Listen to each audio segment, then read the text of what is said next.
اهلا بكم في الجزء الثاني من مفرش النهارده. هنقدم لكم دلوقتي. انا هكمل الجزء الثاني، وهو التشبيك. هنتعلم مع بعض ازاي نشبك المفرش دلوقتي. عملت 3 جهات، وهشبك معاكم الجزء الرابع عشان نشوف الشكل المربع هيبقى عامل ازاي. دلوقتي انا عملت اهو ال3 جهات، وهبدأ اعمل الجزء الرابع. عملت ناحية منه واحدة، ركن واحد، وهعمل ال3 أركان معاكم. طبعا أنا بس هنضف الخيط دوت، ملوش لازمة. هنضفه وهنبدأ نشتغل مع بعض الايه التشبيك. عملنا 6 1 2 3 4 5 6 غرز بيكو، وهنبدأ مع بعض نعمل ال4 التانيين هنشبكهم.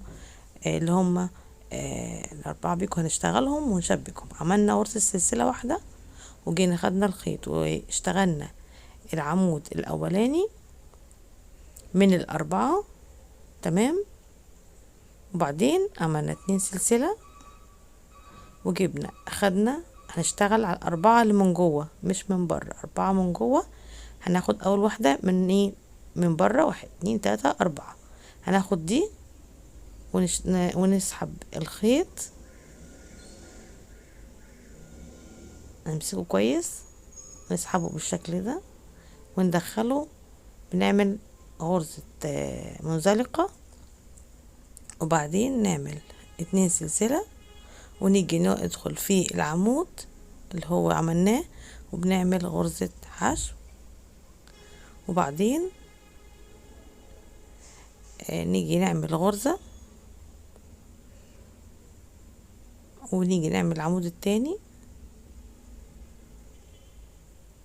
نشتغله عمود بلفة، وبعدين 2 سلسلة، ندخل في غرزة البيكو التانية من جوه، ناخدها.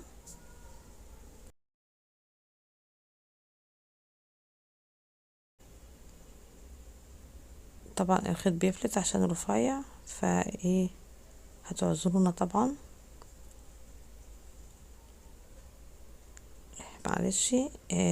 الخيط بيفلت، و هنعمل الغرزة التانية علشان اتفلتت، ومنها هندخل على طول على الغرز المنزلقة بالشكل ده.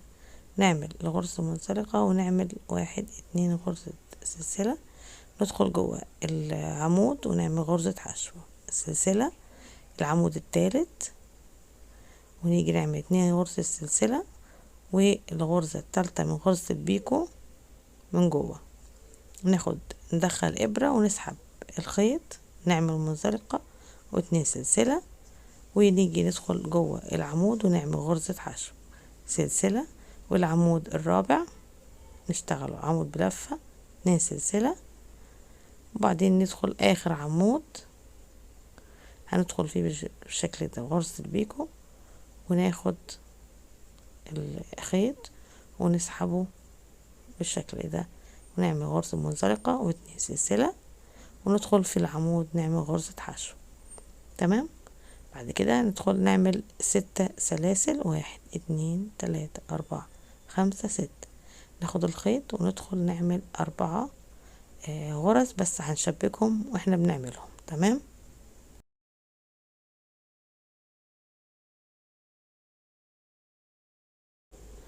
بنرتبهم وبنشتغلهم مع بعض، ال4 دول قصاد ال4 دول. انا عملت اول عمود بالشكل ده، ودخلت جوه الخيط اول عمود هنا 4 هم اول عمود دخلت فيه، وخدت الخيط طلعت منه بالشكل ده، ودخلت جوه غرزة العمود، عملتش اي حاجة، وخدت الخيط تاني ودخلت الناحية التانية، عملت العمود التاني. تمام. الخيط العمود اهو، وسبته ودخلت جوه العمود التاني، خدت الخيط وطلعت من العمود، ودخلت خدت الخيط وعملت العمود التاني. واخدين بالنا، سبت الخيط، دخلت الابرة جوه العمود، وخدت الخيط اللي انا بشتغل بيه، فوتته جوه بس العمود بتاعي. سوري، بس الرابع ضيق شويه. فوتته جوه العمود الخيط، وعملت خدت الخيط ودخلت عملت العمود الرابع وبس كده. مجرد الخيط بيدخل جوه العمود وبشتغل بيه تاني. وعملت 6 سلاسل، وجيت هنا عملت غرزة العمود بلفة. هاجي هنا هنشتغل على ال4 غرز التانيين من الناحية التانية اللي هم دول. اول 4 غرز بيقابلنا هنعملهم. تمام، احنا عملنا 4 الناحية التانية و4 الناحية دي، وهيفضل كده 8. هيفضل 2 هيبقوا في النص مش هشتغل بيهم. تمام كده. دخلنا عملنا العمود زي ما انتوا شايفين، وبعدين طلعنا ب2 سلسلة. شوية فك مني. هنعمل 2 سلسلة، 1 2، وبعدين نطلع الخيط شوية كده عشان ما يفلتش. نيجي غرزة البيكو ديت ندخل بيها الإبرة كده، ندخلها وناخد الخيط وندخل بيه جوه الغرزة ونعمل منزلقة، ونعمل 2 سلسلة وندخل جوه العمود ونعمل غرزة حشو سلسلة. العمود التاني 2 سلسلة. غرزة البيكو التانية ندخل الإبرة ونفوت الخيط، نعمل منزلقة و2 سلسلة، ندخل جوه العمود غرزة حشو سلسلة، وندخل نعمل العمود التالت و2 سلسلة، وندخل جوه غرزة البيكو التالتة نفوتها ونعمل منزلقة و2 سلسلة، ندخل نعمل غرزة الحشو جوه العمود سلسلة، نعمل العمود اللي وراها 2 سلسلة، واخر غرزة بيكو ندخل فيها ونفوت الخيط، نعمل منزلقة 2 سلسلة، وندخل جوه العمود نعمل غرزة حشو. تمام، ادي شكل العواميد ال4 اللي احنا عملناهم. تمام، هبدأ دلوقتي. انا دلوقتي عملت ناحية من المفرش ولضمته وشبكته مع وحدة على اليمين. دلوقتي هعمل وحدة اللي فوق اللي هي الناحية التانية بحيث يبقى المفرش مربع. طبعا هاجي اعمل ال4 الاول اعمل 2 اللي في النص اللي هم غرزة بيكو في النص 2، هم دول اللي هسيبهم هعملهم، وهعمل واحدة تانية اهي كمان كده 2. عملت 2 وغرزة حشو. تمام، انا كده عملت الاتنين دول اللي هما مش هشبكهم. تمام، بعد كده غرزة سلسلة، وهبدأ اعمل غرزة التشبيك بتاعت غرزة البيكو الناحية التانية. تمام، انا عملت 2 اهم سبتهم، وهعمل ال4 التانيين من الناحية التانية. تمام، هعملهم زي ما عملت الجزء التاني اللي على اليمين، هعمل الجزء ده اللي فاضل، هشبك ال4 التانيين من المفرش الناحية التانية. تشبيك ال4 دول. تمام، هما دول اللي هشتغل فيهم.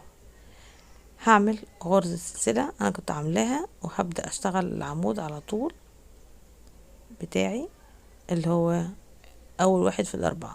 اشتغلته، عملت 2 سلسلة، سبت الخيط وجيت عشان احدد الغرزة الرابعة، دخلت كده فيها اهي، وبدأت اخد الخيط واسحبه اللي هو بتاع العمود وادخله جوه الغرزة واعمل غرزة منزلقة، وهبدأ اعمل 2 سلسلة وادخل الغرزة في العمود واعمل غرزة حشو سلسلة، واعمل العمود التاني، اعمل عمود 2 سلسلة، واسيب الخيط واجي ادخل بالابرة في غرزة البيكو التانية، واطلع بالخيط واعمل غرزة منزلقة 2 سلسلة، وادخلهم في غرزة حشو جوه العمود، وبعدين سلسلة، وادخل اعمل العمود التالت عمود بلفة 2 سلسلة. طبعا اتفك معلش، هبدأ اعمله تاني 2 سلسلة بتوعي، سيب الخيط واخد غرزة البيكو التالتة وادخل جوه الخيط واسحبه بالشكل ده واعمل منزلقة 2 سلسلة. اعمل بص، انا لو انا سريعه يا جماعه ممكن دي عاده بس فيا ان انا ببقى سريعه شويه في الشغل وفي الكلام. اللي عايز يبطئ شويه الفيديو بين الترس اللي فوق في الفيديو، وهيبطئ السرعه زي ما انتوا عايزين. تمام، انا كده خلصت ال4 غرز البيكو. تمام اهي التشبيك اللي في النص خلص، وادي الوحدة في النص متشبكة بمنتهى الشياكة وجمال وتناسق، وشكلها جميل جدا، مفيش حاجة، كل حاجة مظبوطة فيها. زي الفل. المفرش جميل جدا ورقيق قوي قوي قوي، ينفع سفرة، ينفع مفرش سرير، زي ما انت عايزة. هنبدأ نعمل دلوقتي 6 غرز سلسلة، ونبدأ نشبك الأربع عواميد اللي في النص. هنعمل 6، وبعدين نيجي على عمود هنا في الفراغ، نعمل أول عمود، نسيب الخيط، ونيجي في العواميد اللي على جنب ندخل فيها أول عمود، ونسحب الخيط بالشكل ده. مجرد نسحبه وندخله جوه العمود، وناخد الخيط ونعمل العمود التاني على طول. نسيب الخيط ونيجي ندخل جوه العمود التاني، ونسحب الخيط، وبس. مجرد ان احنا بناخد الخيط وندخل نعمل العمود التاني، مجرد احنا شبكنا الخيط بس وسحبنا جوه العمود بتاعنا. ناخد التالت بالشكل ده،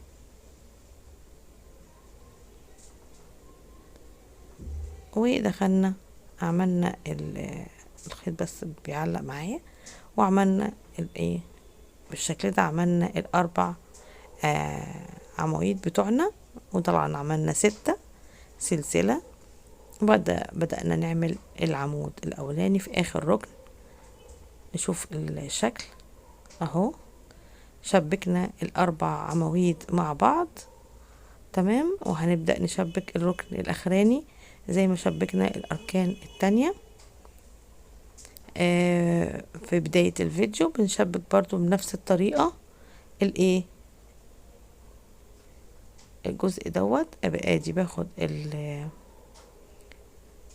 الخيط وبدخله بالشكل ده، وبعمل غرزة منزلقة 2 سلسلة، وبدخل اعمل غرزة بيكو، سلسلة، عمود، و2 سلسلة، ادخل في تاني واحدة، تاني عمود، اعمل اخرج بالابرة بالخيط بالشكل ده، واعمله منزلقة و2 سلسلة، واعمل غرزة بيكو وغرزة سلسلة، وتاني واحدة واعمل 2 سلسلة، سوري، تالت واحدة، دي التالتة منزلقة، و2 سلسلة، وغرزة البيكو في العمود، سلسلة، واعمل الرابعة غرزة الرابعة تمام، 2 سلسلة،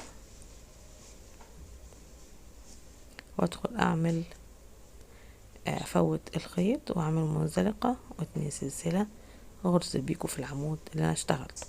بكده عملت الأربعة اللي المفروض اعملهم واشبكهم في بعض.